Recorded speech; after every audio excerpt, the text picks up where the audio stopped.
ও বাবা, আমারে কুরবানি করার আগে আমার চোখটা বাইদা নেবেন, আপনার চোখটাও বাইদা নেবেন। কারণ বাবা জানেন, এই দুনিয়ায় বাবার ছেলের মহব্বতের চাইতে আর গভীর মহব্বত এই দুনিয়ার আর কোনো জায়গায় হইতে পারে না। বাবা, আমারে কুরবানি করার সময় যদি তোমার চোখ খোলা থাকে, আমার চোখ যদি খোলা থাকে, চার চোখের মিলন যখন বইটা যাবে, বাবা গো, তুমি আল্লাহর আদেশ পালন করতে তোমার বাধা হয়ে যাবে। ও বাবা, এজন্য তোমার চোখটা বন্ধ করে নেবা, আমার চোখটাও বন্ধ করে নেবা। ও বাবা ইব্রাহিম, আপনার কাছে ছোট আর একটা আরজি রাইখা যায়, আমার মা হাজরা, রব্বি হাবলি মিনাস সালিহিন। আল্লাহ আমার একজন নেককার সন্তান দেন। কি সন্তান দিয়েছেন? নেক সন্তান দিয়েছেন। কার কাছে চাইছেন বলেন? কার কাছে চাইছেন? মাজারওয়ালার কাছে, বাজারওয়ালার কাছে, পীরের কাছে? কার কাছে চাইছেন?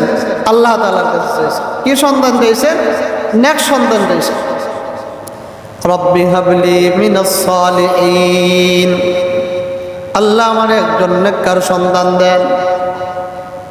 আমরা সমাজের মানুষেরা তারা নেক সন্তান চাই না, সন্তান ভূমিষ্ঠ হওয়ার আগে নিয়ত করে নে, যদি সন্তান দুনিয়ায় পদার্পণ করি, ওই সন্তানকে আমি পুলিশ বানাইব, চাকরিজীবী বানাইব। সন্তান যদি দুনিয়ায় আসে, ওই সন্তানকে আমি বড় ডিসি বানাইব। মেয়ে সন্তান হইলে ডাক্তার বানাইব। বড় বড় এমন আমরা নিয়ত করে ফেলি। পয়গম্বর ইব্রাহিম 90 বছরের বৃদ্ধ মানুষ আল্লাহর কাছে নেক সন্তানের জন্য দোয়া করলেন। আল্লাহ তাআলাও সুসংবাদ জানাইয়া দেন, ফাবাশশারনাহু বিগুলামিন আলীম। ও পয়গম্বর, তোমার সুসংবাদ জানাইয়া দিলাম, তোমার বিবি হাজেরার ঘরে নেক সন্তান আগমন করবে। হযরত ইব্রাহিম আলাইহিস সালাতু ওয়াসসালাম 90 বছর বয়সের সময় যখন দোয়া করলেন, নেক সন্তানের সুসংবাদ আল্লাহ দিলেন। যে মানুষটার সন্তান নাই, 90 বছর বয়সে সন্তান পাইল, মানুষটা কি বড় খুশি হইব কিনা? কি বলেন? ইব্রাহিম নবীজি খুশি, খুশির ছুটি ইব্রাহিম নবীজি খাবারে যায়, কামে যায়, কাজে যায়। ইব্রাহিম নবী বাড়ির বাইরে হইলে পড়ি শিশু ইসমাইলের কথা স্মরণ হয়ে যায়। কেমন জানি একটা মহব্বত ইসমাইল নবীজির প্রতি তার তৈয়ার হয়ে গেছে। আল্লাহ তাআলা ডাকতে কয়, ও পয়গম্বর ইব্রাহিম, তুমি দেখা যায় ইসমাইল নবীরে পাইয়া, তোমার সন্তান পাইয়া আমি আল্লাহরে বলে যাইতেছো। কাজে গেলে মন বসে না, রাস্তায় হাঁটো, যেটাই যাও, তোমার ছেলে ইসমাইলের কথা তোমার স্মরণ হয়ে যায়। তুমি দিন দিন দেখা যায় আমার চাইতে তোমার সন্তানরে বেশি মহব্বত করো। পয়গম্বর ইব্রাহিম ডাক দিয়ে কই, মালিক, আমি সন্তান আসার আগে আপনারে বলি না, এখন সন্তান দিয়েছেন, এখনো আপনারে বলবো না। ও মালিক, আমি আপনারে আগে যেমন ভাবে স্মরণ করছি, এখনো এর চাইতে বেশি স্মরণ করি। আল্লাহ ডাক দেখায়, ও পয়গম্বর ইব্রাহিম, তাহলে আবার পরীক্ষা হয়ে যাক, তুমি ইব্রাহিম আমি আল্লাহরে কেমন পরিমাণে স্মরণ করো।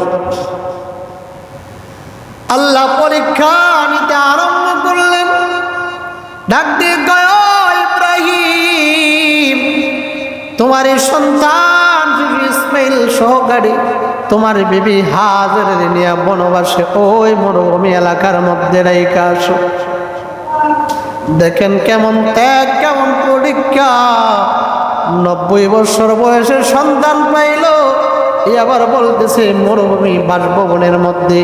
আল্লাহর পয়গম্বর ইব্রাহিম আল্লাহকে প্রশ্ন করে নাই, মালিক 90 বছর বয়সে সন্তান দিলেন, এখন আবার বলতেছেন বনবাসে মরুভূমিতে রেখে আসার জন্য। এই প্রশ্ন ইব্রাহিম নবীও করে নাই, কারণ আল্লাহর পক্ষ থেকে অর্ডার হয়ে গেছে। বনবাসে নিয়ে যায় বিবি হাজেরা আর ইসমাইলকে নিয়ে মরুভূমির মধ্যে বনবাসে রেখে আসলেন।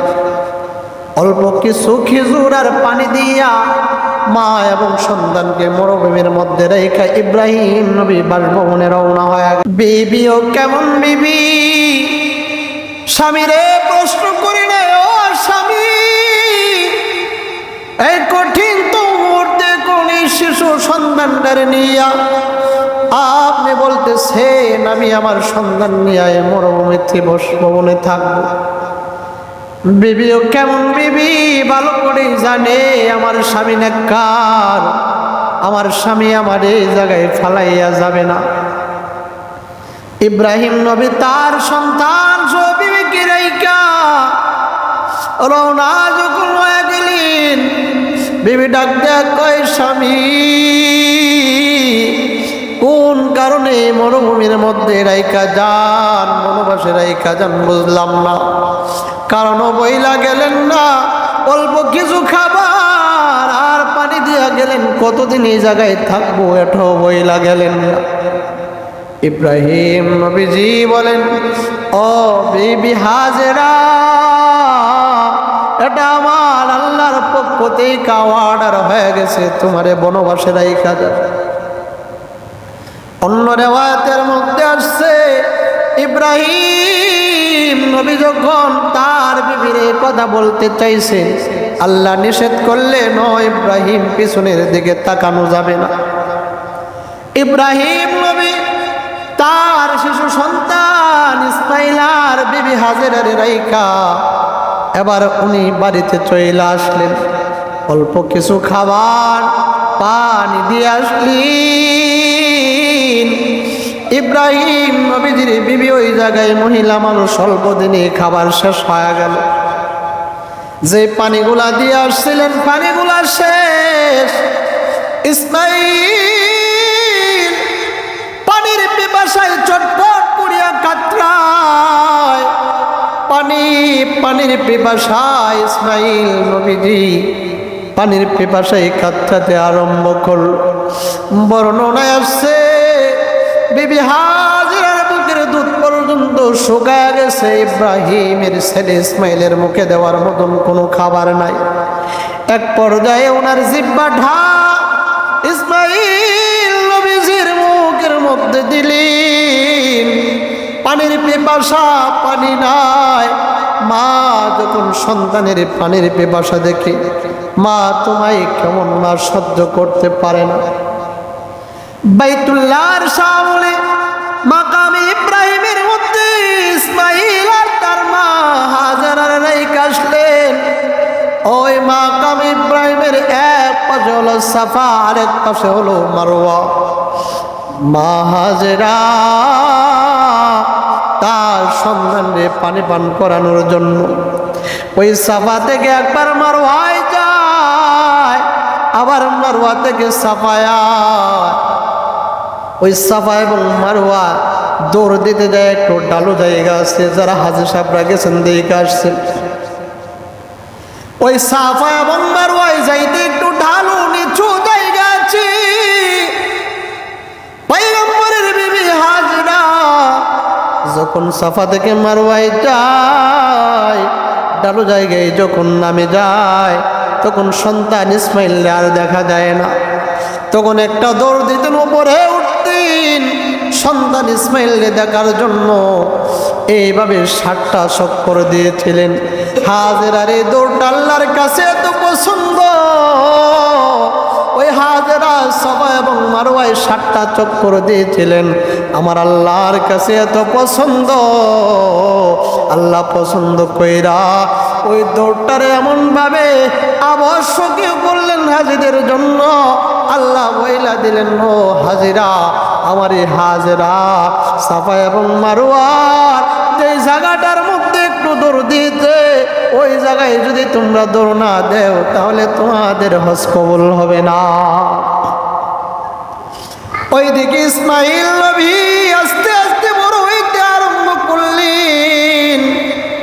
বেশ যখন ইসমাইল নবী বড় হয়ে গেলেন, চলন সেই অবস্থা যখন হয়ে গেল, কোন তাফসিরের কিতাবের মধ্যে আসছে ইসমাইল নবীজির যখন বালেগ হইলেন, পরের আলোচনায় বোঝা যায় যখন উনি বালেগ হয়েছিলেন, আল্লাহ রাব্বুল আলামিন ইসমাইলের বাবা ইব্রাহিমকে স্বপ্নে যোগে দেখায়। আল্লাহ তাআলা ইব্রাহিমকে বলেন, ও ইব্রাহিম, দেখা যায় তোমার সন্তানের প্রতি তোমার দিন দিন মায়া বাইরা যাইতেছে, আমি আল্লাহরে বলে যাইতেছ। ইব্রাহিম ডাক দিয়ে কই, মালিক, আপনারে পূর্বে বলি না, এখনো আপনারে বলবো না, সন্তানের চাইতে আপনার মায়া আমার বেশি। যখন ইসমাইল চলন সেই কিংবা বালেগে উপনীত হইলেন, ফালাম্মা বালাগা মা'হুস সা'য়া ক্বালা ইয়া বুনাইয়া ইন্নী আরা ফিল মানাম। আল্লাহ তাআলা বলেন, ও ইব্রাহিম, যদি সন্তানের প্রতি তোমার মায়া কম হয়, ও ইসমাইল আমার রাস্তায় কুরবানি দিয়া জবাই করিয়া তুমি আমি আল্লাহ তাআলার ভালোবাসার প্রমাণ দাও। ইব্রাহিম নবী চিন্তা করেন, শিশু সন্তান ইসমাইলকে বনবাসে রেখে আসছিলাম, অল্প কিছু খাবার দিয়ে আমি আমার বিবি আর শিশু সন্তানের রেখে আসছিলাম। এই মুহূর্তে যদি যাই আমার বিবিরে বলি, বিবি, এই সন্তানকে আল্লাহর রাস্তায় কুরবানি দিব, বিবি যদি আমারে বইলা ফেলে, এতদিন কোনো খোঁজ খবর নেও নাই, বনবাসে রাইকা গেছো মরুভূমিতে, এখন আসছো সন্তানরে কোরবানি দিতে, আমি দেব না। আল্লাহ গো, তাহলে তো আমি আমার ভালোবাসার প্রমাণ দিতে পারবো না। ইব্রাহিম নবী সিদ্ধান্ত নিলেন, না, আমি আমার বিবি হাজেরাকে বলবো না, আমার সন্তান ইসমাইলকে আমি সরাসরি বলবো। ইয়াতে বোঝা যায় ইসমাইল নবী বালেগ ছিলেন, কারণ জবাই করা, কুরবানি করার মতন একটা সিদ্ধান্ত, একটা পরামর্শ সন্তানের সঙ্গে করবেন, এমন সিদ্ধান্ত সন্তান দিবেন, ওই সন্তান মোটামুটি বড় না হইলে সিদ্ধান্ত দিতে পারবে না। ইসমাইলের কাছে যাইয়া বাবা ইব্রাহিম সন্তানকে ডাক দিয়ে কই, ক্বালা ইয়া বুনাইয়া, হে আমার সন্তান, ইন্নী আরা ফিল মানাম আন্নী আযবাহুকা ফানজুর মাযা তারা। হে সন্তান ইসমাইল, আমি স্বপ্নে যোগে দেখেছি তোমারে আল্লাহর রাস্তায় আমি কুরবানি করেছি। ও সন্তান, ফানজুর মাযা তারা, এবার তোমার মতামত কি? সন্তানকে যাইয়া জিগায়, সন্তান, তোমার আল্লাহর রাস্তায় কুরবানি করব, এবার তোমার মতামত কি? সন্তানও কেমন সন্তান, সন্তানও জবাব দেয়, ক্বালা ইয়া আবাতি ফাআল মা তুমার। হে বাবা, আপনি আল্লাহর পক্ষ থেকে যা আদেশ হয়েছেন আপনি ওই আদেশ পালন করেন। কারণ সন্তানও বুঝতে পারলেন আমার বাবা হলো নবী, নবীদের স্বপ্ন কোনোদিন মিথ্যা হইতে পারে না, আর বাবা সন্তানের সঙ্গে কোনোদিন শত্রুতাও থাকতে পারে না। বাবা ছেলেরে বলে, ছেলে, স্বপ্নে দেখেছি তোমার জবাই করলাম। সন্তান বলে, ইফআল মা তুমি আল্লাহর পক্ষ থেকে আদিষ্ট হয়েছ, তুমি তোমার আদেশটা পালন করো। মার কাছে বইলা গেলেন, সন্তানকে সাজাইয়া গুছাইয়া ইসমাইল নবীজিকে মা সুন্দর করে সাজায়া দিলেন। সারা আসমানে মাত্র একটা সন্তান, ওই ইসমাইলকে গোসল করাইয়া বাবার সঙ্গে রওনা করে দিলেন। বাবা ইসমাইল নিয়া রওনা হয়ে গেলেন, মিনা প্রান্তরে যাবেন। যখন মিনা প্রান্তরের পাশে জামরাই গেলেন, শয়তান এসে ইসমাইল নবীজিকে ধোঁকা দেয়। এইবার যদি ইসমাইল না ফিরাইতে পারি তাহলে তো ইব্রাহিম নবীজি জিতা যাবে, আমি ফেল হয়ে যাব। ইসমাইল ডাক দেখো, ইসমাইল তুমি কি জানো তোমার বাবা তোমারে কোথায় নিয়ে যায়? ওরে ইসমাইল, তোমার বাবা তোমারে ওই মিনার প্রান্তরে নিয়া আল্লাহর রাহে তোমারে কোরবানি করবে। ইসমাইল নবীজি ওই জামরায় পাথর দিয়া শয়তান তাড়ানোর জন্য ডিল দিয়েছিলেন। ওই ডিলটাও আল্লাহর কাছে এমন পছন্দ হয়েছে, আল্লাহ তাআলা হাজিদের জন্য আবশ্যকীয় করে দিছেন। ওই জামরায় যায় যদি কোনো হাজি সাহেব যদি পাথর না মারে তাহলে হাজিদের হজ কবুল হবে না। ওই ইসমাইল নবীজির কাছ থেকে ফিরে গেল, ইসমাইলকে ধোঁকা দিতে পারে না। ওই আবার যাইতে হবে ইসমাইলের মা হাজেরার কাছে।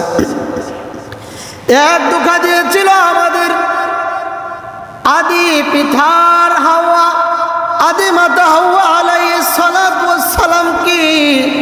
এবার ইবলিস চিন্তা করলো আরেকটা ধোঁকা দিব হাজেরার। হাজেরার কাছে যাইয়া কয়, ও হাজেরা তুমি কি জানো তোমার শিশু সন্তান ইসমাইল রে নিয়া তার বাবা কোথায় গেছে? কয় সফরে গেছে। কয় হাতে কি ছুরি দেখছো? কই দেখছি। কয় হাজেরা গো, তোমার এই শিশু সন্তান ইসমাইল রে নিয়া তার বাবা মিনার প্রান্তরে নিয়া জবাই করবে, কোরবানি করবে। হাজেরা ডাক দে, কই ইবলিস, ও ইবলিস আর ধোঁকা দিস নাই। দুনিয়ায় কোনো বাবা তার সন্তান রে এইভাবে খুন করতে পারে না, কোনো বাবাই পারে না তার সন্তান রে নিজের হাত দ্বারা জবাই করবে। এটা কোনো দিন সম্ভব হবে না। যদিও সম্ভব হয়, আজকে বর্তমান যুগ রে এমন যুগ, আমরার বাংলাদেশে মনে করি আমরার জমানাটা এমন হয়ে গেল, ওই জমানাটা জাহিলিয়াতের যুগ রেও হার মানাইলো। ইসমাইল নবীর মা হাজেরা বলতেছে যে বাবার হাতে কোনোদিন সন্তান খুন হইতে পারে না, কিন্তু আমার আপনার বাংলাদেশে জাহিলিয়াতের যুগ্র হার মানাইছে। গতকাল ফেসবুকে দেখলাম আপন বাবার হাতে সন্তান 36 বার ধর্ষিত হয়েছে। নাউজুবিল্লাহ বলবেন না। আপন বাবার হাতে কতবার? 36 বার আপন মেয়ে ধর্ষিত হয়েছে। কেমন যুগে আমরা বসবাস করি? এই যুগ তো জাহিলিয়াতের যুগ্র হার মানিয়েছে। কোন কারণে? আমাদের বাংলাদেশে কোরআনের আইন নাই। এই কারণে আপনারা দেখেছেন গত 2 দিন আগে বাংলাদেশের মধ্যে রামিসা নামক একটা এই 7 থেকে 8 বছরের একটা মেয়েকে দর্শন করিয়া তার গলা কেটে তারা হত্যা করেছে। কোন কারণে? আজকে যদি আমরা বুকে হাত দিয়ে বলতে পারি, এই দর্শনকারীদের একটা দর্শিতাকে যদি, একটা দর্শনকারীকে যদি বাইতুল মুকাররমের সামনে দাঁড় করাইয়া কোরআনের আইনে যদি একটা দর্শকের বিচার যদি করা হইতো, এই বাংলাদেশের মধ্যে চিরজীবনের জন্য দর্শক বন্ধ হয়ে যেত। কি কন? এখন হ্যাঁ দর্শন করছে, আদালতে দাঁড়িয়ে নিছে, নিজের স্বীকারোক্তি দিছে যে হ্যাঁ দর্শন করছে। বাংলাদেশের আইন দেখেন কেমন আইন। আইনমন্ত্রী বলে যে 1 সপ্তাহ সময় দিয়েছে ডিএমপি কমিশনারকে, যে তার কি এই তদন্ত করার জন্য। বলেন কোন দেশে আমরা বসবাস করি যে জায়গায় দর্শক নিজের স্বীকারোক্তি দিচ্ছে যে সে দর্শন করছে এবং নিজের হাত দ্বারা জবাই করছে, এই জায়গায় আর তদন্তের কিছু আছে? কি বলেন? এই জায়গায় বলতেছে কি হবে? তদন্ত হবে। তাইলে বোঝেন আমরা কোন দেশে বসবাস করতেছি। আমরা কোরআনের আইন না মানার কারণে আজকে আমাদের সন্তানেরা, আজকে আমাদের মা বোনেরা দর্শিত হইতেছে। যদি কোরআনের আইনে যদি একটা বিচার যদি করা হইতো, বাকি সব দর্শকেরা সাবধান হয়ে যেত। ওই হাজেরাকে যখন ধোঁকা দিতে গেল, হাজেরা কই না, পৃথিবীর কোনো বাবাই পারে না তার সন্তানরে নিজের হাত দ্বারা কোরবানি দেবে। শয়তান এবার চিন্তা করে, সত্যটা যদি হাজেরার কাছে প্রকাশ না করি তাহলে হাজেরারে বিশ্বাস করানো যাবে না। ডাক দেয় কই, হাজেরা, আল্লাহর পক্ষ থেকে অর্ডার হয়ে গেছে তোমার ছেলে ইসমাইলকে কোরবানি করা হোক। হাজেরাও কেমন না, ডাক দেয় কই, ইবলিস, যদি আল্লাহর পক্ষ থেকে যদি অর্ডার হয়ে যায় তুই ইবলিস এটা ফিরানোর কে? ওইদিকে ইসমাইলকে নিয়ে আমিন আর প্রান্তরে বাবা ইব্রাহিম চলিয়া গেলেন। ইসমাইল এবার জবাই করবে। ইসমাইল ডাক দেয় কই, বাবা ইব্রাহিম, আমিও জানি আপনিও জানেন আল্লাহর পক্ষ থেকে আপনি আদিষ্ট হয়ে গেলেন আমারে কোরবানি করে ফেললেন। বাবা গো, ওই কোরবানির আগে আপনাকে আমি ছোট মানুষ একটা পরামর্শ দিতে চাই। ও বাবা, আমারে কোরবানি করার আগে আমার চোখটা বাইদা নেবেন, আপনার চোখটাও বাইদা নেবেন। কারণ বাবা জানেন এই দুনিয়ায় বাবার ছেলের মহব্বতের চাইতে আর গভীর মহব্বত এই দুনিয়ার আর কোনো জায়গায় হইতে পারে না। বাবা, আমারে কোরবানি করার সময় যদি তোমার চোখ খোলা থাকে, আমার চোখ যদি খোলা থাকে, চার চোখের মিলন যখন বইটা যাবে, বাবা গো, তুমি আল্লাহর আদেশ পালন করতে তোমার বাধা হয়ে যাবে। ও বাবা, এজন্য তোমার চোখটা বন্ধ করে নেবা, আমার চোখটাও বন্ধ করে নেবা। ও বাবা ইব্রাহিম, আপনার কাছে ছোট আর একটা আরজি রাইখা যায়। আমার মা হাজেরা আমারে ছোট থেকে নিয়ে লালন পালন করলো। বাবা ইব্রাহিম, আমার মা কোনোদিন নিজে খাবার খাই নাই, সন্তানকে খাবার খাওয়াইলো। আমার মা আমার এত কষ্ট কইরা লালন পালন করলো। ও বাবা, আমি জানি না আমার মা আমার এই কোরবানির খবর শুনলে কতটুকু সহ্য করতে পারে। বাবা গো, আমার এই রক্তমাখা জামা আমার মার দেখাইবেন না, কারণ আমার মা যদি রক্তমাখা কাপড়টা দেখে বাবা, আমার মা এটা কোনোদিন বরদাস্ত করতে পারবেন না। রাজি হয়ে গেল। ইসমাইলের চোখ বাঁধলো বাবা ইব্রাহিম নবীজির চোখ বাঁধিয়া মিনার প্রান্তরে ফালাইয়া ইব্রাহিম নবীজি ছুরি নিয়া ইসমাইল নবীজির গলার মধ্যে পোষ আরম্ভ করলো। আসমানের ফেরেশতারা কান্না আরম্ভ করলো। জীবনে আসমানের ফেরেশতারা দুইবার কেঁদেছিল। একবার কেঁদেছিল পয়গম্বর মুহাম্মদুর রাসূলুল্লাহ। তায়েফের প্রান্তরে আমার আপনার নবীকে মক্কার বেঈমান কাফিররা ওই তায়েফের প্রান্তরে যখন নবীজির আঘাত করলো, আঘাতে নবীজির রক্তগুলা যখন পায়ের স্যান্ডেলে পড়তে আরম্ভ করলো, ওই সময় সমস্ত আসমানের ফেরেশতারা কেঁদেছিল। আর একদিন কেঁদেছিল ইসমাইল নবীজিকে যখন বাবা ইব্রাহিম জবাই করে। ফেরেশতারা কান্দে আর ডাক দিয়ে কই, মালিক, বাবার হাতে সন্তানের জবাই, এটা পৃথিবীর জগতে একটা ইতিহাস হয়ে যাবে। ও মালিক, ইব্রাহিম রে তামান, ইব্রাহিমের শরীরে তামান। আল্লাহ ডাক দিয়ে কয়, ও ফেরেশতারা, তোমরা তা জানো না, আমি আল্লাহ যা জানি। হযরতে ইসমাইল নবীজি শরীর তুলে পড়লেন। বাবা ছুরি দিয়া গোসায়, কিন্তু ইসমাইল নবী কাটে নাই। চক্ষু খুইলা দেখেন ইব্রাহিম নবীর সন্তান ইসমাইল কাটে না। ডাক দিয়ে কয়, আয় বাবা আয়, আবার শো। জানি না আল্লাহ তাআলা কোন কারণে পরীক্ষার মধ্যে বিফলতা দিতেছেন। সন্তানও ডাক দিয়ে কই, বাবা জানি না ছুরির মধ্যে দোষ নাকি আল্লাহ তাআলা আমাদের কোনো কাজে কর্মে নাকি বেজার হয়ে গেল। ওইদিকে মা হাজেরা দোয়া করি, মালিক এটা যদি তোমার হুকুম হয়, আই আল্লাহ ইসমাইলের মনরে আপনি শক্ত করিয়া দিন, ইসমাইলরে ধৈর্য দিয়া দিন, আর বাবা ইব্রাহিমের মনটারে শক্ত কইরা দিন, যেন সে এটাকে করতে পারে, কাজটা সম্পন্ন করতে পারে। আল্লাহ তাআলা জিব্রাইলরে ডাক দিয়ে কই, জিব্রাইল ওই ব্যক্তি খাতুন বানিয়ে দাও, আমার ইসমাইলের সরাইয়া ওই তাকুর নিচে বেহেশতের দুম্বাটারে নিয়ে শোয়াইয়া দিয়ে আসো। হযরতে জিব্রাইল দুনিয়ার মধ্যে 3 বার সবচাইতে স্পিডে আসছিলেন। এর মধ্যে একটা বার হলো ইউসুফ নবীরে যখন কুয়ার মধ্যে ফালানো হয়, আল্লাহ জিব্রাইলরে পাঠাইলেন, ও জিব্রাইল যাও আমার নবী কুয়ার নিচে পড়ার আগে আগে তারে যাইয়া তুমি গ্রহণ করো। আরেকবার এই দুনিয়ায় এসেছিলেন তায়েফের প্রান্তরে আমার নবীরে যখন নাকি মক্কার বেঈমান কাফেররা যখন আক্রমণ করেছিলেন।